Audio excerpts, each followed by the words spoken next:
Welcome to our channel. Tonight, we delve into the dark corners of the ordinary, exploring places where comfort turns to terror. We have 3 spine-chilling gas station horror stories that will make you think twice before stopping for gas at night. These are not just stories, these are glimpses into the darkest fears, the unknown terrors that lurk just beyond the veil of reality. Make sure to like, subscribe, and hit the bell icon for more terrifying tales. Our first story takes us to a desolate highway, where the only sign of life for miles is the flickering neon sign of a lonely gas station. Our story centers on a young gas station attendant named Michael, a college student working the graveyard shift to make ends meet. Night after night, he braved the solitude, the silence only broken by the occasional passing truck driver. One particularly chilly night, as Michael was stacking candy bars, a chill ran down his spine. It was a feeling of being watched, a presence he couldn't shake off. He glanced at the security cameras, their screens filled with the grainy static of the night. Nothing seemed out of place. He tried to ignore the feeling, telling himself it was just his imagination playing tricks on him. Around midnight, a figure emerged from the darkness at the edge of the gas station's dimly lit lot. It was a tall, shadowy figure, its features obscured by the distance and the lack of light. Michael's heart pounded in his chest as he watched the figure slowly approach the station. The figure moved with an unnatural stillness, gliding across the pavement rather than walking. It paused at the edge of the light, its eyes 2 glowing embers fixated on Michael inside the store. Fear coiled around Michael's throat, choking off any sound that might have escaped. He was frozen in place, his eyes locked on the figure outside. He wanted to look away, to break eye contact, but something held him captive. Michael's hand trembled as he reached for the phone, his finger hovering over the speed dial for the police. Before he could make the call, the figure suddenly darted back into the darkness, disappearing as quickly as it had appeared. Michael was left in stunned silence, his heart still pounding in his chest. He watched the darkness, his breath catching in his throat, but the figure was gone. He was alone again, but the feeling of dread lingered, clinging to him like a shroud. The next few nights were filled with a suffocating tension. Every creak of the building, every rustle of leaves outside sent shivers down Michael's spine. He couldn't shake the feeling that the figure was still out there, watching him, waiting. One night, as Michael was preparing to close up, he saw it again. The figure was back, standing at the edge of the light, its glowing eyes burning into him. This time, Michael was determined to find out who or what was stalking him. He grabbed a flashlight, the metal cold in his trembling hand, and stepped outside. "Michael, who's there? What do you want?" "There, what do..." Our next story takes us to a bustling truck stop, a beacon of fluorescent light and greasy food on a seemingly endless highway that cuts through the heartland of America. It was a place where travelers paused, refueled, and shared stories of the road, their voices a comforting hum against the loneliness of the open road. But beneath the veneer of normalcy, a chilling mystery was about to unfold. One that would leave everyone who heard it questioning their perception of reality. It was a stormy night, the wind howling like a banshee, and rain lashed against the windows of the truck stop diner.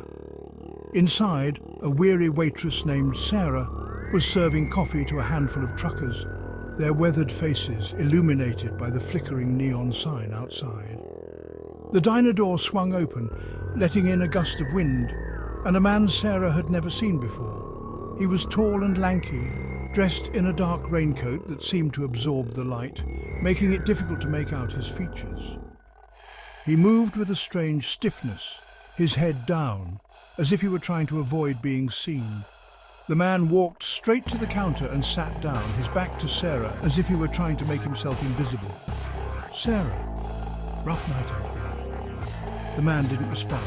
He just sat there, his shoulders hunched, staring down at the counter.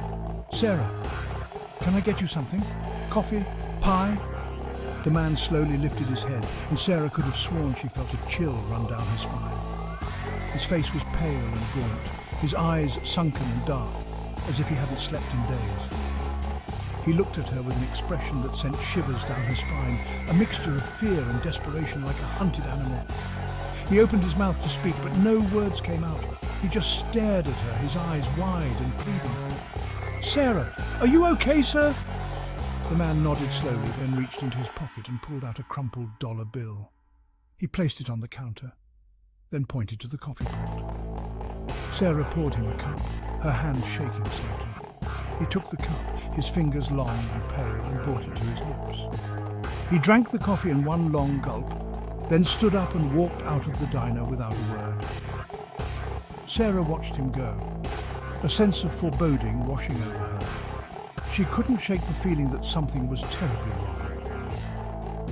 The next day, Sarah was cleaning tables when she overheard two truckers talking. They were discussing a strange encounter they had had the previous night at the gas pumps. Trucker 1, "Swear to God, I saw a man vanish into thin air right in front of my own two eyes." Sarah's heart skipped a beat. She put down her rag and walked over to the truckers, her curiosity piqued. "Sarah, excuse me." "I couldn't help but overhear what you were saying. What do you mean vanished into thin air?" The truckers looked at each other, then back at Sarah. "Trucker 2, well, ma'am, it was right around midnight last night. I was filling up my rig when I saw this fella standing by the pumps. He was just standing there, not pumping gas or nothing, just staring off into space." "Sarah, he was wearing a dark raincoat, right?" The truckers nodded. "Trucker 1, that's right. How'd you know?" Chapter 3. The Haunted Pump.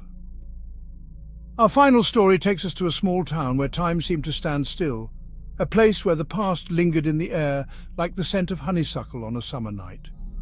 On the outskirts of town, nestled among the trees, sat a dilapidated gas station, its once bright paint faded and peeling, its pumps rusted and cobwebbed. Locals knew to avoid the place. It had a reputation, a dark history that clung to it like the smell of gasoline. They said it was haunted, cursed by a tragedy that had occurred there many years ago.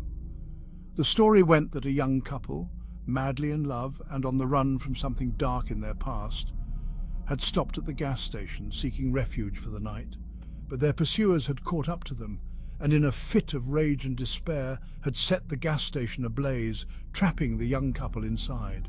The flames had consumed the station, leaving behind only charred rubble and the lingering scent of smoke and death.